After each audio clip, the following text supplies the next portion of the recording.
Welcome back. Ahmedabad જિલ્લામાં વરસાદે વિરામ લીધો પણ હાલાકી હજુ પણ યથાવત છે। રવિવારે પડેલા ભારે વરસાદથી દસક્રોયના વિવિધ ગામોમાં પાણી ભરાઈ ગયા છે। વરસાદ તો બંધ થઈ ગયો પણ પાણી નથી ઓસરતા। ગામ પાસે આવેલી ખારી નદી ઓવરફ્લો થતા વરસાદી પાણી ભરાઈ ગયા છે। ગામમાં પાણી ભરાય તો 3 દિવસ સુધી પાણીનો નિકાલ નથી થતો। ગામમાં હજુ ભરાયા છે 2 ફૂટ જેટલા પાણી ભરાયેલા છે। ગામમાં પાણી ભરાઈ જતા જનજીવનને અસર પહોંચી છે। ગામમાં અવરજવર કરવા ટ્રેક્ટરનો ઉપયોગ કરવો પડે તેવી સ્થિતિ છે। ગામની સરકારી શાળાના કમ્પાઉન્ડમાં પણ પાણી ભરાઈ ગયા છે।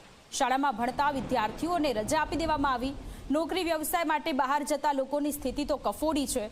તંત્ર પાણીનો સત્વરે નિકાલ કરે તેવી સ્થાનિકોની માંગ છે।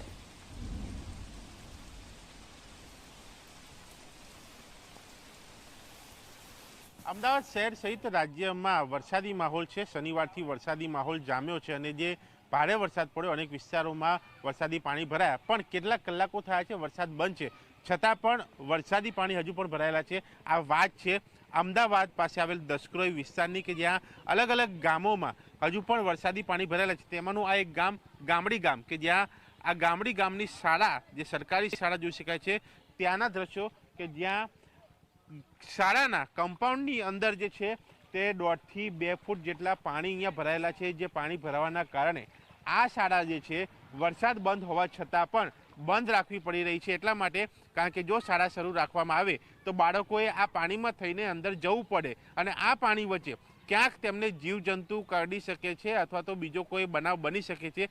એ ન બને માટે શાળા લેવલથી જે છે તે રજા આપી દેવામાં આવી છે। ન માત્ર આ એક ગામડી ગામ પરંતુ આસપાસના જે 64 ગામ છે, લાલી ગામ છે કે જ્યાં લગભગ 5 થી વધારે ગામો જે છે કે જ્યાં પાણી ભરાયેલા છે તે જગ્યા ઉપર આ જ રીતની પરિસ્થિતિ છે જ્યાં શાળામાં બાળકોને રજા આપી દેવામાં આવી છે। એટલે કે વરસાદી માહોલની સમસ્યા હજુ પણ આ અમદાવાદ પાસેના ગામોમાં જે છે તે જોવા મળી છે જ્યાં વરસાદી પાણીના નિકાલની વ્યવસ્થાનો અભાવ જે છે તે જોવા મળ્યો છે અને ક્યાંક જે પ્રકારે સ્ટ્રક્ચરલ હોવું જોઈએ, જે પ્રકારે શાળાઓનું માળખું હોવું જોઈએ તેના અભાવના કારણે આ પ્રકારની પરિસ્થિતિ સર્જાય ત્યારે એ સવાલ ઊભો થાય કે આખરે તંત્ર આ શાળા ચાલુ રહે વરસાદ વચ્ચે તેના માટે શું કરી રહ્યું છે અને શું કરશે।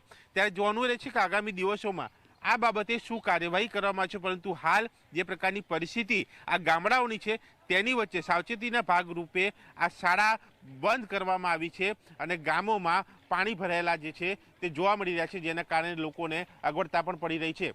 કેમેરામેન સૂર્યપ્રકાશ શર્મા સાથે દર્શન રાવલ, ઝી મીડિયા, અમદાવાદ। તો અમદાવાદના દસક્રોય ગામની આ સ્થિતિ છે। ગામની પણ આ હકીકત છે। દસક્રોય ગામમાં પાણી ભરાઈ ગયા છે। શાળા પરિસરમાં પાણી ભરાઈ ગયા છે અને બાળકોને રજા આપી દેવામાં આવી છે। તો જે લોકો નોકરી ધંધાર્થે જઈ રહ્યા છે એ લોકો કેવી રીતે આ પાણીમાંથી પસાર થઈ અને બહાર નીકળે તે પણ અત્યારે એમનો યક્ષ પ્રશ્ન છે।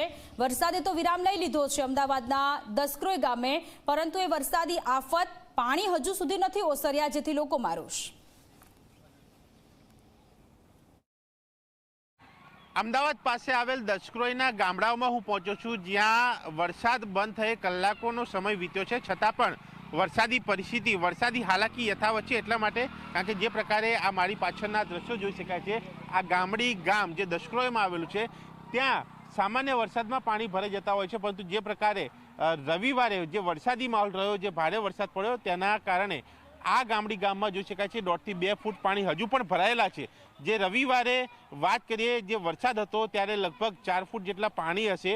એટલે કે ઢીચણ ઉપરથી પણ પાણી એટલા ભરાયા હતા કે જેના કારણે આ અહીંયાનું જનજીવન ખોરવાયું છે। ન માત્ર એક ગામ પરંતુ આસપાસના ગામોમાં પણ આ પ્રકારની પરિસ્થિતિ છે।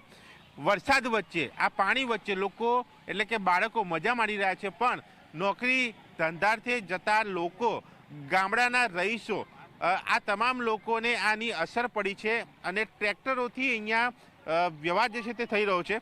આપ શું કહેશો આ ગામની પરિસ્થિતિ કેટલા વર્ષોથી આવી છે? લગભગ ઘણા વર્ષોથી, જ્યારથી અમારી સમજણ છે ત્યારથી આ પરિસ્થિતિ છે। એક જ રાતની અંદર જો 1.5 થી 2 ઇંચ વરસાદ પડી જાય તો લગભગ ગામમાંથી બહાર નીકળવું મુશ્કેલ પડે। કોઈ સાધન અત્યાર સુધી નીકળતું જ નહોતું। માત્ર ને માત્ર કોઈને ઇમરજન્સી હોય તો ટ્રેક્ટરમાં જ એમને ટ્રાન્સફર કરવા પડે। ટ્રેક્ટર ટ્રોલીમાં બેસાડી અને ગામની બહાર વ્યક્તિઓને મૂકી આવીએ। ગામમાંથી કોઈ બહારથી આવવાનું હોય તો એમને ટ્રેક્ટર લઈને લેવા જવું પડે।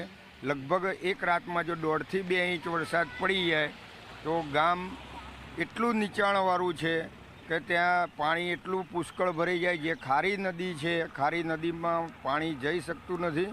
એના કારણે લગભગ ઓછામાં ઓછા 3 દિવસ અમારે આ હાલાકી ભોગવવી પડે છે. આ એક જ ગામ છે કે આજુબાજુના બીજા કેટલા ગામ, કયા નામ?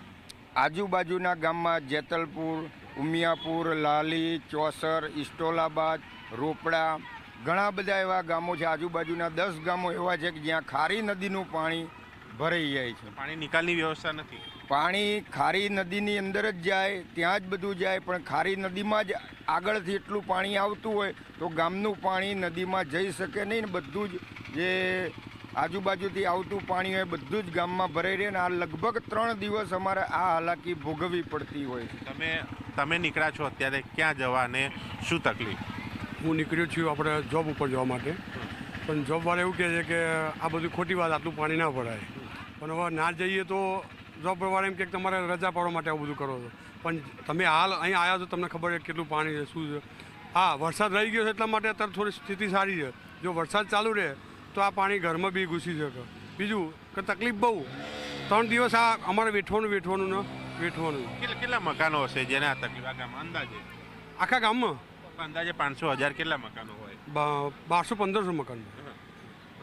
એટલે 1200-1500 મકાનો આ ગામમાં જે છે તે કહેવામાં આવી રહ્યા છે. અને એની ગણતરી કરીએ લોકોના રહેનારાઓની તો એ સંખ્યા એનાથી 4 ગણી પણ વધારે થાય. અને એ તમામ લોકોને આ તકલીફ, આ હાલાકી પડી રહી છે. અને વર્ષો જૂની આ સમસ્યા છે. ખારી નદી જે આ ગામની પાછળ જે અડીને આવેલી છે તે ઓવરફ્લો થતાં તેના પાણી જે છે તે આ ગામમાં ભરાય છે, ખેતરોના પાણી ભરાય છે. અને એ પાણીનો નિકાલ ન હોવાના કારણે આ સમસ્યા 3 દિવસ જેટલા સમયમાં યથાવત રહેતી હોય છે. અને એ સમય દરમિયાન લોકોને અગવડતા પડે છે, જેમાંથી આ ગામના લોકો અને આસપાસ જ્યાં પાણી ભરાય છે તે ગામના લોકો મુક્તિ ઈચ્છી રહ્યા છે, જેથી કરીને ચોમાસામાં પડતી હાલાકી દૂર થઈ શકે. અને તે મામલે આ દસક્રોઈમાં આવેલ તંત્રએ પણ ક્યાંક કંઈક કરવાની જરૂર છે. કેમેરામેન સૂર્યપ્રકાશ શર્મા સાથે દર્શક રાવલ, ઝી મીડિયા, અમદાવાદ.